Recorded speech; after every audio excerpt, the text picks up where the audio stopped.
بسم اللہ الرحمن الرحیم، اللہم صلی علی محمد وعلی آل محمد وبارک وسلم۔ میں اس وقت جا رہا ہوں جی کھنہ روڈ سے اسلام آباد کی طرف، اور آپ کے پاؤں سے زمین نکل جائے گی، دائیں بائیں تجاوزات کی برمار دیکھیں۔ اور حیرانگی اس بات کی ہے کہ ان سے بدلہ لینے والے یہ محکمے کے لوگ شام کو پیسوں سے اپنے بیگ بھر کر لے کر جاتے ہوں گے۔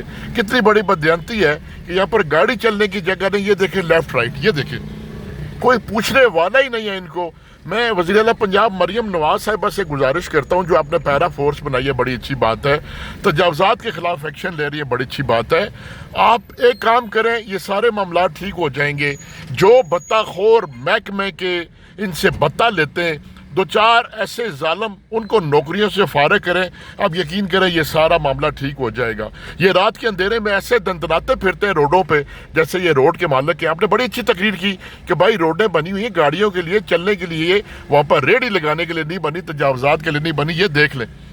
آپ سے گزارش ہے کہ یہ جہاں پر جو نگران ہیں ان کو ڈسمس کریں، معطل بھی نہیں، نوکریوں سے برخاست کریں، ان کو ہتھکڑیاں لگائیں، تب جا کے یہ ہمارے ملک میں یہ تجاوزات کی برمار ختم ہوگی۔ یہ ایک 10 منٹ کا سفر جو ہے نا گھنٹے میں بھی طے ہونا مشکل ہو جاتا ہے۔ یہ دیکھیں، وہ پیچھے دیکھا میں نے، وہ مونگ پھلی بیچ رہے، ساتھ انہوں نے وہ سسٹم بھی لگایا ہوا ہے اس کو بنانے والا۔ اللہ تعالیٰ خیر کرے اس ملک پر۔ اللہ حافظ۔